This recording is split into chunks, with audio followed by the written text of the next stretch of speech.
जय हिंद साथियों। स्वागत है आप सभी का हमारे YouTube चैनल ज्ञान आरबीएल में। दोस्तों, आपके यूपीएसआई के एग्ज़ाम आने वाले हैं और आपको बता दें जो भी अन्य एग्ज़ाम है मैं थोड़ा सा डीपली लेकर के चल रहा हूं दोस्तों।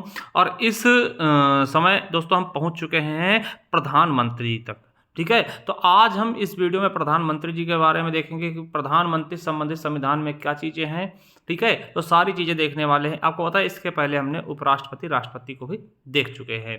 ठीक है, तो शुरू करते दोस्तों। उसके पहले आपको बता दें कि जो बच्चे पहली बार हमसे जुड़े हैं, मैं आपको बता दूं कि चले जाइए प्ले लिस्ट पर हमारे। देखिए, स्टैटिक जीके में करवाया हूं।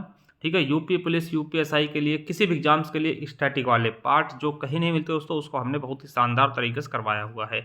इसके अलावा दोस्तों मूल विधि की क्लासेस दी हुई हैं और ये है दोस्तों संविधान की क्लासेस। तो देख सकते हैं दोस्तों, जाइए एक क्रम में हमने लगा दिया है, प्ले लिस्ट बना करके जाके वहाँ से देख सकते हैं। और जिनको देखिए आपकी इसकी पीडीएफ वगैरह चाहिए है ना, ई बुक्स ले सकते हैं हमारे ज्ञान आरबीएल ऐप को डाउनलोड करें, जिसका लिंक नीचे आपको डिस्क्रिप्शन बॉक्स में मिल जाएगा। देखिए, ये हमारी स्टैटिक जीके की ई बुक है, मात्र 99 रुपीज़ में आपको ये सभी टॉपिक्स मिल जाएंगे। ठीक है, ये स्टैटिक जीके वाले ठीक बहुत इंपॉर्टेंट हैं, एकदम सटीक तरीके से। ठीक है, तो ये 99 रुपीज़ में मिले कैसे, तो हमारे ज्ञान आरबीएल ऐप का लिंक नीचे मिल जाएगा, डाउनलोड करें और चले जाइए ई बुक्स वाले कॉलम में। जैसे ई बुक्स वाले कॉलम में आप जाते हैं दोस्तों, देखिए ये मूल विधि की भी पीडीएफ बैच मिल जाएगी 149 में ऑफर के साथ। ठीक है, देखिए इन्हें आप पे करने के बाद आप इन्हें बाहर निकलवा के प्रिंट भी करवा सकते हैं, कोई भी ई बुक हो। इसके अलावा करंट अफेयर की मिल जाएगी दोस्तों, है ना। और ये दोस्तों आपको बता दें कंप्यूटर की भी मिल जाएगी। ठीक है, जो भी यूपी ट्रिपल एससी के एग्जाम्स चल रहे हैं उन सभी के लिए। ठीक है, इसी तरीके से दोस्तों जाएंगे नीचे, देखिए हिंदी की है, हिंदी साहित्य है और उत्तर प्रदेश स्पेशल सब 50 रुपीज़ में, और ये स्टैटिक जीके 99 रुपीज़ की आपको मिल जाएगी। ठीक है, इतने सारे टॉपिक्स आप इसकी स्क्रीनशॉट भी ले सकते हैं।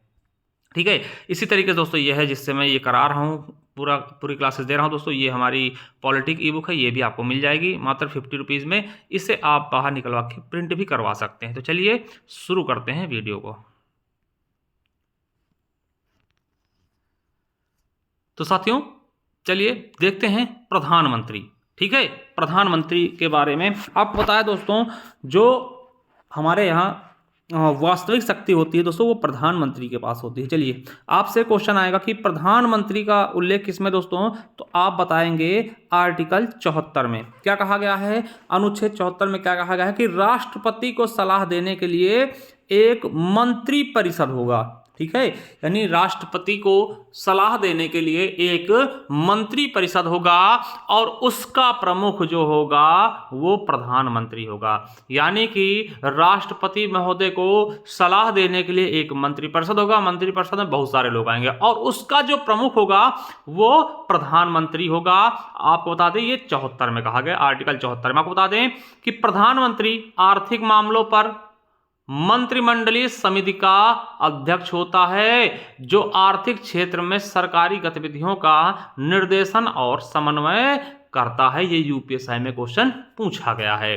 ठीक है, तो आर्टिकल 74 में क्या कहा गया कि राष्ट्रपति को सलाह देने के लिए मंत्रिपरिषद होगा जिसका प्रमुख प्रधानमंत्री होगा।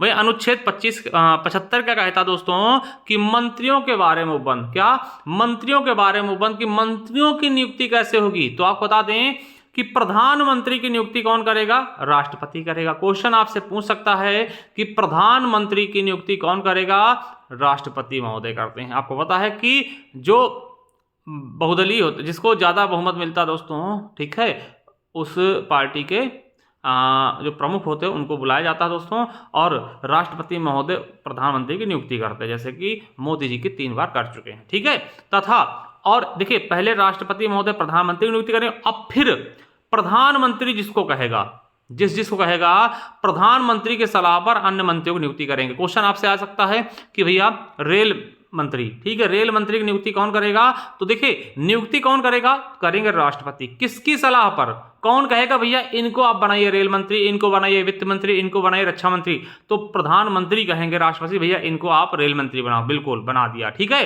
तो ये क्वेश्चन आपके यूपीएसआई में पूछा गया है, पेट में भी पूछा गया है। ठीक है, आपको बता दें कि मंत्री परिषद लोकसभा के प्रति सामूहिक रूप से उत्तरदायी होती है। ये क्वेश्चन भी कई बार पूछा गया है आपके आरआरबी एनटीपीसी में भी। ठीक है, क्षेत्रीय परिषद के सर्वमान्य अध्यक्ष केंद्रीय गृह मंत्री होते हैं, यानी क्षेत्रीय परिषदों के यानी गृह से संबंधित आंतरिक मामले के संबंधित दोस्तों वो कौन होते हैं? गृह मंत्री होते हैं। यूपीएसआई में पूछा गया है। आपको बता दें कि क्षेत्रीय परिषद एक वैधानिक निकाय है जिसे 1956 में राज्य पुनर्गठन अधिनियम द्वारा स्थापित किया गया था, तो ये भी याद रख लेंगे और ये क्वेश्चन आपके एग्जाम में पूछा गया है। ठीक है, चलिए, तो ये दो आर्टिकल महत्वपूर्ण थे। अब देखिए प्रधानमंत्री जी से संबंधित हम कुछ चीजें देखते हैं जो कि आपके एग्जाम में पूछे जाते हैं। ठीक है, चलिए, तो आपसे क्या पूछा जाएगा मेरे साथियों कि प्रथम प्रधानमंत्री कौन थे? तो जवाहरलाल नेहरू। ठीक है, इनका जन्म स्थान कहां से था? तो अपने उत्तर प्रदेश प्रयागराज से। ठीक है, इनका चुनाव क्षेत्र क्या था? फूलपुर प्रयागराज दोस्तों। और इनका कार्यकाल क्या? इनका कार्यकाल दोस्तों 15 अगस्त 1947 से 27 मई 1964 तक। आपसे पूछेगा कि सबसे ज्यादा समय तक दोस्तों प्रधानमंत्री कौन रहा? तो दोस्तों इन्हीं द्वारा सबसे ज्यादा समय तक राज किया गया है प्रधानमंत्री के रूप में। ठीक है, याद रखेंगे। चलिए, उसके बाद दोस्तों आपको पता है कि पहले प्रधानमंत्री भी थे जिनकी पद पे रहते हुए मृत्यु हुई थी। देखिए, पहले ही थे मगर ये पद पर रहते हुए ही इनकी मृत्यु हुई थी। ठीक है, तो उसके बाद मेरे दोस्तों क्या कार्यवाहक प्रधानमंत्री लाए गए? गुलजारी लाल नंदा को कार्यवाहक प्रधानमंत्री बनाया गया। याद रखेंगे। ठीक, जो रेड से बनाया हमने ये कार्यवाहक हैं। ठीक है, 2 बार ये कार्यवाहक बनाए गए। तो गुलजारी लाल नंदा कार्यवाहक बनते हैं। इनका जन्म दोस्तों सियालकोट पंजाब में हुआ था। ठीक है, मुंबई से चुनाव क्षेत्र था इनका, मुंबई महाराष्ट्र से। और 27 मई 1964 से 9 जून 1964 तक ये बैठे थे। फिर उसके बाद दोस्तों लाल बहादुर शास्त्री दूसरे दोस्तों प्रधानमंत्री होते हैं। ठीक है, और ये हमारे मुगल सराय दोस्तों, आपको पता है मुगल सराय कहाँ है? तो बनारस के पास। ठीक है, तो दोस्तों मुगल सराय उत्तर प्रदेश में इनका जन्म हुआ था और ये प्रयागराज की सीट से ही लड़े थे, जीते थे दोस्तों। और 9 जून 1964 से 11 जनवरी 1966 तक दोस्तों ये प्रधानमंत्री के पद पर रहे। ठीक है, लाल बहादुर शास्त्री महोदय। ठीक है, आपको पता है ये एक ऐसे प्रधानमंत्री थे, एकमात्र ऐसे प्रधानमंत्री जिनकी दोस्तों मृत्यु विदेश में हुई थी। ठीक है, कहां हुई थी मेरे दोस्तों? विदेश में हुई थी। ठीक है, बहुत इंपॉर्टेंट है दोस्तों और बहुत ही शानदार दोस्तों प्रधानमंत्री थे दोस्तों। जय जवान जय किसान का नारा भी इन्हीं के द्वारा दिया गया था और दोस्तों युद्ध इनके समय ठीक है हुए थे। समझ रहे हैं? चलिए, अब फिर दोस्तों इनकी मृत्यु हो जाती है पद पे रहते हुए। देखो विदेश में जाते दोस्तों। ठीक है, समझौते के लिए ताशकंद समझौता होता है। अभी वर्तमान में वो उज्बेकिस्तान की राजधानी है। पहले दोस्तों ये यूएसएसआर का ही क्षेत्र था। ठीक है, समझ रहे हैं? तो वहां इनकी मृत्यु होती है। जब इनकी मृत्यु होगी दोस्तों फिर से कार्यवाहक प्रधानमंत्री आते हैं गुलजारी लाल नंदा दोबारा से। ठीक है, 2 बार बनते हैं। ये सियालकोट पंजाब बता चुके हैं, मुंबई महाराष्ट्र, और 1 जनवरी 1966 से 24 जनवरी 1966 तक ये बैठते हैं। ठीक है, फिर दोस्तों तीसरी आती हैं प्रधानमंत्री इंदिरा गांधी जी। दोस्तों प्रयागराज उत्तर प्रदेश में इनका जन्म होता है। ये हमारे मूल जिला रायबरेली से दोस्तों उत्तर प्रदेश के, और मेडक से दोस्तों आंध्र प्रदेश में पड़ता है, वहां से दोस्तों इनका चुनाव क्षेत्र था। ठीक है, और 24 जनवरी 1966 से 24 मार्च 1970 तक दोस्तों ये प्रधानमंत्री के पद पर रहती है और ये ऐसा करने वाली भारत की पहली महिला प्रधानमंत्री बनती हैं। ठीक है, प्रथम महिला प्रधानमंत्री इंदिरा गांधी जी बनती हैं। ठीक है, इसके बाद दोस्तों आते हैं कौन?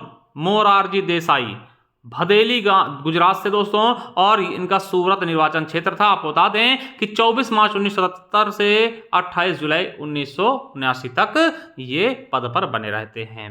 दोस्तों ये सबसे अधिक उम्र के प्रधानमंत्री थे। और आपको बता दें ये एक ऐसे प्रधानमंत्री थे जिन्हें पाकिस्तान ने भी अपने देश का सर्वोच्च सम्मान दिया था और भारत ने भी। ठीक है, और सबसे अजीब से ये प्रधानमंत्री थे दोस्तों उस समय। इन्होंने जो क्वेटा में दोस्तों परमाणु परीक्षण चल रहा था उसमें इन्होंने बहुत ही गलती की थी पाकिस्तान को बता करके, जिसमें हमारे बहुत सारे स्पाई भी मारे गए थे। ठीक है, चलिए उसके बाद दोस्तों 5वें नंबर पर आते चौधरी चरण सिंह। इनके जन्म दिवस को हम किसान दिवस के रूप में मनाते हैं। ठीक है, चौधरी चरण सिंह ये हमारे मेरठ के दोस्तों, इन्हें भी भारत रत्न अभी हाल ही में दिया गया था। ठीक है, और इनका दोस्तों निर्वाचन क्षेत्र बागपत उत्तर प्रदेश था। देखिए जो उत्तर प्रदेश से हैं दोस्तों उनको तो याद ही रखना है। ठीक है, और इनका कार्यकाल 28 जुलाई 1979 से 14 जनवरी 1980 तक था। ठीक है, 1980 तक। चलिए फिर दोस्तों इंदिरा गांधी आती हैं। इंदिरा गांधी प्रयागराज उत्तर प्रदेश जन्मी है और रायबरेली मेडक दोस्तों इनका चुनाव क्षेत्र था। 24 जनवरी 1980 से 31 अक्टूबर 1984 तक इनका कार्यकाल रहता है। फिर दोस्तों उसके बाद राजीव गांधी, ये मुंबई महाराष्ट्र पैदा हुए और ये अमेठी क्षेत्र से आते हैं, ठीक है, अमेठी क्षेत्र से, ठीक है, चुनाव लड़ते हैं। आपको बता दें कि 31 अक्टूबर 1984 से 2 दिसंबर 1989 तक इनका कार्यकाल होता है। चलिए, उसके बाद 8वें नंबर पर विश्वनाथ प्रताप। क्या? विश्वनाथ प्रताप। ये दोस्तों प्रयागराज के थे और ये फतेहपुर उत्तर प्रदेश की सीट से लड़े थे। फतेहपुर थी, प्रयागराज से टच करता हुआ जिला फतेहपुर है, ठीक है। 2 दिसंबर 1989 से 10 नवंबर 1990 तक दोस्तों इनका कार्यकाल होता है। फिर उसके बाद 9वें नंबर चंद्रशेखर आते हैं। ये बलिया के थे, बागी बलिया के थे और बलिया से ही दोस्तों चुनाव लड़े हैं, ठीक है, इनका निर्वाचन क्षेत्र था। और 10 नवंबर 1990 से 21 जून 1991 तक ये पद पर रहते हैं। उसके बाद पीवी नरसिम्हा राव आएंगे, करीमपुर आंध्र प्रदेश से थे और नंडियाल आंध्र प्रदेश से ये चुनाव लड़े। इनका चुनाव क्षेत्र था, ठीक है। और 21 जून 1991 से लेकर के 16 मई 1996 तक ये बने रहते हैं। फिर दोस्तों अटल बिहारी वाजपेयी आएंगे, ग्वालियर मध्य प्रदेश से जन्मे थे और लखनऊ इनका निर्वाचन क्षेत्र था दोस्तों। 16 मई 1996 से 1 जून 1996 तक ये पद पर रहते हैं। इसके बाद एच.डी. देवगौड़ा आते हैं, ठीक है, हरदाना हल्ली कर्नाटक में जन्मे और कनकपुरा हसन कर्नाटक से ये इनका निर्वाचन क्षेत्र था। 1 जून 1996 से 21 अप्रैल 1997 तक ये पद पर रहते हैं। इसके बाद आई.के. गुजराल, जिनको हम इंद्र कुमार गुजराल कहते हैं, ये झेलम पाकिस्तान, अभी वर्तमान पाकिस्तान में पड़ता है, वहां से जन्मे थे। जालंधर पंजाब से लड़ते थे, ठीक है, निर्वाचन सीट था इनका। और 21 अप्रैल 1997 से 19 मार्च 1998 तक पद पर रहते हैं। उसके बाद फिर से अटल बिहारी आते हैं दोस्तों, ग्वालियर में जन्मे, लखनऊ इनका निर्वाचन क्षेत्र होता है। और 19 मार्च 1988 से 22 मई 2004 तक, ठीक है, 22 मई 2004 तक दोस्तों इनका कार्यकाल रहता है। देखिए 2 बार यहाँ पे हो जाते हैं, ठीक है, तो ये याद रखेंगे। चलिए, इसके बाद दोस्तों मनमोहन सिंह आते हैं। पंजाब प्रांत पाकिस्तान में इनका जन्म होता है, वर्तमान पाकिस्तान में है, ठीक है, और ये उदारीकरण के जनक हैं, ठीक है। और दोस्तों ये वित्त मंत्री भी रहे हैं, इनके नोट पे भी दस्तखत मिलते हैं, ठीक है। तो कभी कभार क्वेश्चन पूछता है कौन से ऐसे प्रधानमंत्री थे जिनके नोटों पर हस्ताक्षर मिलते, क्योंकि ये वित्त मंत्री थे, सॉरी वित्त मंत्री नहीं, गवर्नर थे, सॉरी गवर्नर, ठीक है, याद रखिएगा। असम राज्यसभा से 22 मई 2004 से 26 मई 2014 तक, ठीक है, 2 साल, 2 बार, ठीक है, 2 बार हैं। अब उसके बाद दोस्तों नरेंद्र मोदी आते हैं, वडनगर गुजरात से, और वाराणसी दोस्तों उत्तर प्रदेश इनका निर्वाचन क्षेत्र है, वो बड़ोदरा से, ठीक है। और ये 26 मई 2014 से दोस्तों होते हैं और अभी तक दोस्तों तीसरी बार लगातार कार्यकाल संभाल रहे हैं प्रधानमंत्री के लिए, ठीक है। तो तीसरी बार दोस्तों लगातार ये जीत कर आए हैं, ठीक है। तो दोस्तों ये वर्तमान में अभी चल रहे हैं। चलिए, अब दोस्तों एक चीज आपको बता दें कि एक से अधिक बार प्रधानमंत्री कौन कौन बने हैं। तो देखिए, नेहरू जी 3 बार, इंदिरा गांधी 3 बार, अटल बिहारी 3 बार और नरेंद्र मोदी जी 3 बार, मनमोहन सिंह 2 बार, बाकी 1-1 बार, ठीक है। चलिए, इसके अलावा वो प्रधानमंत्री जो किसी न किसी राज्य के मुख्यमंत्री भी रहे हैं, ठीक है, ऐसे व्यक्ति जो प्रधानमंत्री और मुख्यमंत्री दोनों बने हैं। तो इसमें से आता है पहला मोरारजी देसाई दोस्तों, बंबई के 1952-56 में थे, ठीक है, जब बंबई एक सेपरेट होता था, ठीक है। चलिए, तो याद रखिएगा मोरारजी देसाई बंबई के, ठीक है। चौधरी चरण सिंह दोस्तों हमारे उत्तर प्रदेश के रहे 1967 से 68 तक और पुनः दोस्तों 1970 में 2 बार, ठीक है। चलिए, बीपी सिंह दोस्तों उत्तर प्रदेश के 89-90 तक रहे, ठीक है। फिर पीवी नरसिम्हा राव ये दोस्तों आंध्र प्रदेश के मुख्यमंत्री रहे हैं 1971 से 73 के बीच। फिर एच.डी. देवगौड़ा कर्नाटक के 1996 में बने और मोदी जी दोस्तों गुजरात के लगभग 4 बार रहे, 2001 से लेकर के 14 तक दोस्तों 4 बार रहे, ठीक है। तो ये ऐसे मुख्यमंत्री थे जो आप आगे चल के प्रधानमंत्री भी बनते हैं, ठीक है। चलिए, अब प्रधानमंत्री बनने के लिए दोस्तों न्यूनतम आयु क्या होनी चाहिए। तो दोस्तों वो कितनी होनी चाहिए, 25 वर्ष, ठीक है। प्रथम प्रधानमंत्री बने होता पंडित जवाहरलाल नेहरू। प्रथम महिला प्रधानमंत्री देखिए यूपी पुलिस में पूछा गया तो इंदिरा गांधी। सबसे लंबा कार्यकाल किसका है, पंडित जवाहरलाल नेहरू का। और सबसे छोटे कार्यकाल के लिए कौन बना था, अटल बिहारी, लगभग दोस्तों 17 दिन के लिए, है ना। सबसे लंबा दोस्तों नेहरू जी का है, पंडित जवाहरलाल नेहरू का 17 साल का, ठीक है। चलिए, कार्यवाहक प्रधानमंत्री दोस्तों 2 बार गुलजारीलाल नंदा बने हैं 64 और 66 में।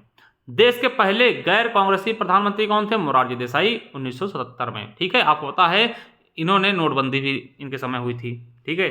चलिए, लाल बहादुर शास्त्री जी की मृत्यु 11 जनवरी 1966 को विदेश ताशकंद में हुई थी, जो वर्तमान में उज्बेकिस्तान की राजधानी है। और पहले दोस्तों ये यूएसएसआर का हिस्सा था, रसिया, सोवियत संघ रूस का, ठीक है। सबसे कम उम्र के प्रधानमंत्री कौन थे, राजीव गांधी 40 वर्ष में। और सबसे अधिक उम्र के प्रधानमंत्री मोरारजी देसाई, लगभग 81 वर्ष के। ठीक है, मोरारजी देसाई के बारे में बात करें तो एकमात्र प्रधानमंत्री जिन्हें भारत का सर्वोच्च सम्मान भारत रत्न और पाकिस्तान का सर्वोच्च सम्मान निशान पाक 1990 में सम्मानित किया गया, मोरारजी देसाई है। ठीक है, चलिए इसके अलावा प्रथम प्रधानमंत्री जिन्होंने अपने पद से त्यागपत्र दिया, मोरारजी देसाई। प्रथम प्रधानमंत्री जिनकी कार्यकाल के दौरान हत्या की गई थी, इंदिरा गांधी। पहली बार लोकसभा किसने भंग की, इंदिरा गांधी, 1970 में पूछा गया। प्रथम महिला प्रधानमंत्री दोस्तों इंदिरा गांधी, ये बता चुके हैं। और देखिए चौधरी चरण सिंह ऐसे प्रधानमंत्री थे जिन्होंने संसद का सामना नहीं किया, इनके चरण कभी संसद में नहीं पड़े। ठीक है, याद रखिएगा, चौधरी चरण सिंह अपने यूपी के थे। ठीक है, प्रधानमंत्री जिन्हें अविश्वास प्रस्ताव द्वारा पद को छोड़ना पड़ा तो दो ऐसे हुए, विश्वनाथ प्रताप सिंह और एचडी देवगौड़ा। इनको अविश्वास प्रस्ताव कारण पद को छोड़ना पड़ा था। ऐसे प्रधानमंत्री जिन्होंने लोकसभा में विश्वास प्रस्ताव पर मतदान से पूर्व ही अपना पद त्याग दिया था, कौन कौन थे, चौधरी चरण सिंह और अटल बिहारी। स्वतंत्र भारत में जन्म लेने वाले प्रधानमंत्री कौन है, नरेंद्र मोदी जी। ठीक है, केंद्रीय मंत्रिमंडल में शामिल होने वाली प्रथम महिला दोस्तों कौन थी, राजकुमारी अमृता कौर। केंद्रीय मंत्रिमंडल से त्यागपत्र देने वाले प्रथम मंत्री कौन थे, तो श्यामा प्रसाद मुखर्जी थे। और प्रथम उप प्रधानमंत्री कौन थे, सरदार वल्लभ भाई पटेल जी। ठीक है, चलिए मंत्रियों के प्रकार की बात करो दोस्तों, मंत्री भी जान लीजिए कितने प्रकार के होते हैं दोस्तों, 3 प्रकार के होते हैं। पहला कैबिनेट मंत्री, फिर राज्य मंत्री, फिर उप मंत्री। ठीक है, कैबिनेट मंत्री क्या होता है दोस्तों, याद रखिएगा, भारत के प्रशासन की सर्वोच्च इकाई है। अगर प्रशासन की सर्वोच्च इकाई कौन है, कैबिनेट। कैबिनेट क्या होता है, यह सरकार की नीतियों का संचालन करती और इसके सदस्य अपने विभागों के प्रमुख होते हैं, अध्यक्ष होते हैं। जैसे दोस्तों कैबिनेट मंत्री जो मेन होते हैं, जैसे कि रक्षा मंत्री, कोयला मंत्री, है ना, विदेश मंत्री, ठीक है, ये उड़यन मंत्री दोस्तों, ये क्या होते हैं, इनको हम कैबिनेट मंत्री होते हैं, जो कैबिनेट मतलब मेन वाले जो होते हैं। ठीक है, और दोस्तों आपको बता दें कि इन्हीं के सहायता के लिए, अब देखिए कैबिनेट मंत्रियों की सहायता के लिए राज्य मंत्री व उप मंत्रियों की नियुक्ति की जाती है। ठीक है, समझ गए। तो कैबिनेट मंत्री सबसे प्रमुख होते हैं, सबसे ऊंचे दर्जे होते हैं। फिर राज्य मंत्री आता है, इन्हें कैबिनेट मंत्रियों की बैठक में भाग लेने का अधिकार नहीं होता दोस्तों, ये कैबिनेट मंत्रियों के साथ ये भाग नहीं ले सकते हैं। और राज्य मंत्री 2 प्रकार के होते हैं। पहला है स्वतंत्र प्रभार राज्य मंत्री। क्या, स्वतंत्र प्रभार राज्य मंत्री, यह अपने विभाग का प्रमुख होता है। और दूसरा होता है बिना स्वतंत्र प्रभार राज्य मंत्री, ये कैबिनेट मंत्री के अधीन काम करते हैं। जैसे कैबिनेट मंत्री हो रक्षा वाला, तो रक्षा के लिए दोस्तों ये काम करेगा ना, ये कैबिनेट मंत्री के अधीन होते हैं, ये अपने विभाग के स्वतंत्र होते हैं। ठीक है, तीसरा है उप मंत्री। ये क्या होते हैं, ये कनिष्ठ मंत्री होते हैं, छोटे होते हैं दोस्तों, जो किसी कैबिनेट मंत्री या स्वतंत्र प्रभार वाले राज्य मंत्री के अधीन कार्य करते हैं। मतलब कैबिनेट मंत्री या स्वतंत्र प्रभार वाले जो मंत्री होते हैं, इनके अधीन काम करेंगे। ठीक, उसको हम उप मंत्री बोलते हैं। चलिए, अब दोस्तों बहुत से लोगों के मन में कंफ्यूजन होता है कि भैया मंत्रिमंडल और मंत्रिपरिषद क्या अलग अलग होता है, बिल्कुल अलग अलग होता है। ठीक है, समझिए होता क्या है कि मंत्री परिषद दोस्तों, काउंसिल जिसको बोलते हैं, इसमें सब कोई आता है, सभी मंत्री, चाहे वो कैबिनेट मंत्री हो, ठीक है, राज्य मंत्री हो और उप मंत्री, सबको मिला करके दोस्तों बनता है, उसे हम मंत्री परिषद कहते हैं। देखिए मंत्री परिषद में प्रधानमंत्री भी आ जाएंगे, कैबिनेट मंत्री यानी रक्षा मंत्री, कोयला मंत्री, वित्त मंत्री, है ना, जो भी मंत्री सभी आ जाएंगे। और जितने भी राज्य मंत्री हैं, जितने उप मंत्री, सभी लोगों के समूह को हम मंत्री परिषद कहते हैं। और इसका वर्णन संविधान के अनुच्छेद 74-75 में किया गया है। और मंत्रिमंडल में समझिएगा केवल और केवल दोस्तों वही होते जो जिसे किसी विभाग का मंत्री बनाते, जैसे रक्षा मंत्री, ठीक है, खेल मंत्री, वित्त मंत्री, विदेश मंत्री। ठीक है, देखिए कुछ ऐसे भी होता है ना, सांसद जो जीत के आते हैं दोस्तों, जो कुछ कोई मंत्रालय नहीं पाते ना, तो दोस्तों वो नहीं आएंगे, केवल वही आएंगे मंत्रिमंडल में जो मेरे साथियों कोई ना कोई विभाग के प्रमुख बनाए गए हैं। ठीक है, तो याद रखेंगे मंत्री परिषद में क्या होते हैं, मंत्रिमंडल में केवल कैबिनेट मंत्री है, केवल ये वाले आएंगे, बाकी ये सभी नहीं आएंगे। ठीक है, तो कैबिनेट यानी मंत्रिमंडल शब्द का उल्लेख मूल संविधान में नहीं था। फिर 44वें संविधान संशोधन के द्वारा अनुच्छेद 352 में कैबिनेट शब्द जोड़ा गया, यानी कि मंत्रिमंडल शब्द को जोड़ा गया। यानी मंत्रिमंडल शब्द दोस्तों पहले हमारे मूल संविधान में नहीं था। चलिए, 91वें संविधान संशोधन 2003 के अनुसार मंत्री परिषद में प्रधानमंत्री सहित कुल सदस्यों की कुल संख्या लोकसभा सदस्य संख्या की केवल 15% ही हो सकती है, उससे ज़्यादा नहीं होगी। यूपीएसआई में पूछा गया, याद रखिएगा, ये इंपॉर्टेंट है। चलिए यहीं पे दोस्तों कभी कभार पूछता है आंतरिक कैबिनेट या फिर किचन कैबिनेट या लघु कैबिनेट किसको कहते हैं। इसमें 15 से 20 महत्वपूर्ण मंत्री होते हैं। यह औपचारिक रूप से निर्णय लेने वाली उच्चतम संस्था के साथ साथ सत्ता का प्रमुख केंद्र होती है, यानी इसको कहीं ना कहीं हम मंत्रिमंडल कह सकते हैं। आई होप समझ में आया होगा। ठीक है, चलिए अब दोस्तों यहीं पर हम भारत के उप प्रधानमंत्री को देख लें। देखिए वैसे दोस्तों संविधान में इसका कहीं भी उल्लेख नहीं, मगर दोस्तों अपनी सत्ता को कायम रखने के लिए ऐसे कुछ पद क्रिएट कर दिया, जैसे कि उप मुख्यमंत्री का कहीं भी कोई उल्लेख नहीं है संविधान में, मगर लोग करते हैं। ठीक है, कि दूसरे लोगों से खुश करने के लिए, कुछ लोगों को खुश करने के लिए उनको रखना पड़ता है, तो उसे उप प्रधानमंत्री जैसे बना दिया जाता है। जैसे भारतीय संविधान में उप प्रधानमंत्री का कोई भी प्रावधान उल्लेख नहीं है। आपसे पूछेगा क्या उप प्रधानमंत्री का उल्लेख है भारतीय संविधान में? बिल्कुल नहीं है। किंतु राजनीतिक कारणों में सत्तारूढ़ दल द्वारा संवैधानिक प्रावधानों से हटकर उप प्रधानमंत्री की नियुक्ति की जाती है दोस्तों। तो कौन कौन बने हैं, तो इनके बारे में देखते हैं। प्रथम उप प्रधानमंत्री कौन थे? सरदार वल्लभ भाई पटेल। ठीक है, किसके समय जब किसने बनाया था दोस्तों? उस समय प्रधानमंत्री जवाहरलाल नेहरू थे। कब? 15 मई 1947 से 15 दिसंबर 1950 तक इनका कार्यकाल रहा। ठीक है, फिर उसके बाद दूसरे उप प्रधानमंत्री बनते हैं मोरारजी देसाई, इंदिरा गांधी बनाती हैं। ठीक है, 13 मार्च 1967 से 19 जुलाई 1969 तक आपको बता दें। फिर दोस्तों तीसरे और चौथे दोस्तों आपको बता दें मोरारजी देसाई के कार्यकाल में 2 उप प्रधानमंत्री थे, 2। जगजीवन राम को कनिष्ठ और चौधरी चरण सिंह को वरिष्ठ उप प्रधानमंत्री बनाया था मोरारजी देसाई जब कार्यकाल था। कब से कब तक? जनवरी 1979 से 28 जुलाई 1979 तक। ठीक है, फिर दोस्तों पांचवें दोस्तों वाईवी चौहान बनते हैं उप मुख्यमंत्री, उप प्रधानमंत्री, और ये चौधरी चरण सिंह बनाते हैं 28 जुलाई 1979 से 14 जनवरी 1980 तक। फिर दोस्तों छठे नंबर पे चौधरी देवीलाल बनते हैं विश्वनाथ प्रताप सिंह के समय। ठीक है, 2 दिसंबर 1989 से 1 अगस्त 1990 तक। फिर दोस्तों चौधरी देवीलाल दोबारा बनते हैं कब? चंद्रशेखर सिंह जब प्रधानमंत्री बनते हैं 10 नवंबर 1990 से 21 जून 1991 तक। फिर लाल कृष्ण आडवाणी दोस्तों, ये हमारे हिसाब से अभी तक अंतिम है, क्योंकि अभी उसके बाद से दोस्तों कोई भी उप प्रधानमंत्री पद नहीं क्रिएट हुआ है, कोई नहीं बनाया गया। अटल बिहारी वाजपेयी ने बनाया था इनको 29 जून 2002 से 22 मई 2004 तक था। ठीक है, तो देखिए अगर मैं बात करूं दोस्तों कितने उप प्रधानमंत्री बन चुके हैं, कितने 8 बार, मगर 7 ही लोग बने, क्योंकि आप देखेंगे देवीलाल जो है चौधरी देवीलाल ये 2 बार बन चुके हैं। ठीक है, तो यानी 7 व्यक्ति टोटल 8 बार उप प्रधानमंत्री बने हैं। ठीक है, और ये देखिए इनके समय मोरारजी देसाई के समय 2 उप प्रधानमंत्री साथ में रखे हुए थे। ठीक है, आई होप दोस्तों ये भी आप समझ चुके होंगे बहुत ही शानदार तरीके। चलिए यहीं पर दोस्तों छोटा सा एक टॉपिक है महान्यायवादी, इसको भी देखते हैं। तो महान्यायवादी इंपॉर्टेंट है दोस्तों, ऐसा नहीं है। 76 में आर्टिकल 76 में महान्यायवादी, भारत का महान्यायवादी। आपको बता दें कि भारत का सर्वोच्च कानून अधिकारी कौन होता है? महान्यायवादी, भारत का सर्वोच्च कानून अधिकारी। आपसे पूछेगा कि भारत का प्रथम विधिक अधिकारी, पहला विधिक अधिकारी कौन है? महान्यायवादी। ठीक है, भारत सरकार का वकील, अगर भारत सरकार के ऊपर कोई केस करोगे तो कौन उस केस को लड़ेगा? तो दोस्तों महान्यायवादी लड़ता है। सरकारी दोस्तों भारत सरकार का प्रथम परामर्शदाता। देखिए कैसे कैसे क्वेश्चन पूछ रहा है। आपसे पूछेगा भारत का सर्वोच्च कानून अधिकारी कौन होता है? महान्यायवादी। भारत सरकार का प्रथम विधिक अधिकारी कौन होगा? महान्यायवादी। भारत सरकार का वकील किसे कहते हैं? महान्यायवादी को। भारत सरकार का प्रथम परामर्शदाता कौन है? महान्यायवादी। आपको बता दें यह संसद के किसी भी सदन का सदस्य नहीं होता, समझिएगा, संसद के किसी भी सदन का सदस्य नहीं होता, फिर भी सदन की बैठकों में भाग ले सकता है, बोल सकता है, परंतु मतदान नहीं कर सकता, यानी मत नहीं दे पाएगा। बाकी वहां बोलेगा, लड़ेगा और भाग लेगा, मगर वहां पे मतदान नहीं कर पाएगा। महान्यायवादी का इतना अधिकार होता है।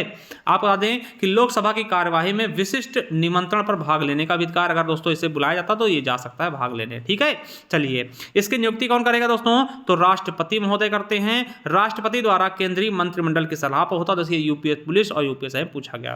त्यागपत्र भी दोस्तों ये राष्ट्रपति महोदय देगा, इसकी सैलरी 2.5 लाख रुपए है। ठीक है, चलिए आपको बता दें कि महान्यायवादी के पारिश्रमिक का निर्धारण करने का अधिकार राष्ट्रपति को होता है कि कितना पारिश्रमिक इसका बढ़ेगा घटेगा, यूपीएससी में पूछा गया। आपको बता दें कि महान्यायवादी कार्यकाल की कोई निश्चित अवधि नहीं होती है, याद रखिएगा, वह राष्ट्रपति के प्रसाद पर्यंत ही पद को धारण करता है। यूपीएससी में ये 21 में पूछा गया है। इसकी योग्यता क्या होनी चाहिए दोस्तों? तो आपको बता दें कि सर्वोच्च न्यायालय का न्यायाधीश न्यायाधीश कर लीजिएगा, बनने की योग्यता होनी चाहिए, तभी महान्यायवादी बन सकता है।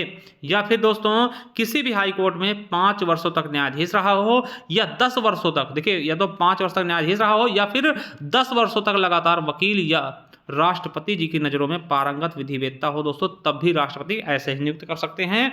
और वर्तमान में दोस्तों 16वें महान्यायवादी आर वेंकट रमणी हैं, याद रखेंगे। और प्रथम कौन थे? तो प्रथम दोस्तों एस.सी. सीतलवाड़ थे, ठीक है। प्रथम महान्यायवादी एस.सी. सीतलवाड़ थे, जो कि सबसे लंबे कार्यकाल तक थे। चलिए समझ गए। चलिए देखिए आर्टिकल 77 क्या कहता है कि भारत सरकार के कार्य का संचालन करेगा ये। 78 क्या कहता है कि राष्ट्रपति जो जानकारी देने आदि से संबंध में प्रधानमंत्री कर्तव्य क्या है। और 88 क्या कहता है महान्यायवादी संसद के कार्यवाही में भाग ले सकता है। दोस्तों ये आपका आर्टिकल 88 कहता है, ठीक है। चलिए साथियों मैं यही कहूँगा, चले जाइए हमारे प्ले स्टोर, देखिए स्ट्रेटेजी के हमने कराया है, मूल विधि और संविधान सब कर लीजिए दोस्तों। चले जाइए हमारे ज्ञान आरवीएल ऐप को डाउनलोड कर लीजिए प्ले स्टोर पे जाकर के, लिंक नीचे मिल जाएगा। ये हमारी ई बुक्स है, ले सकते हैं बहुत ही शानदार तरीके से। और चले जाइए ई बुक्स वाले कॉलम में, यहाँ पे आपको सारी ई बुक्स मिल जाएंगी, चाहे वो मूल विधि की हो, है ना, स्ट्रेटेजी के हो, यूपी पुलिस के लिए बहुत सी चीज़ें, हिंदी, है ना, और सभी चीज़ें। जाइए एक बार जरूर विजिट करिए। चलिए थैंक यू, धन्यवाद।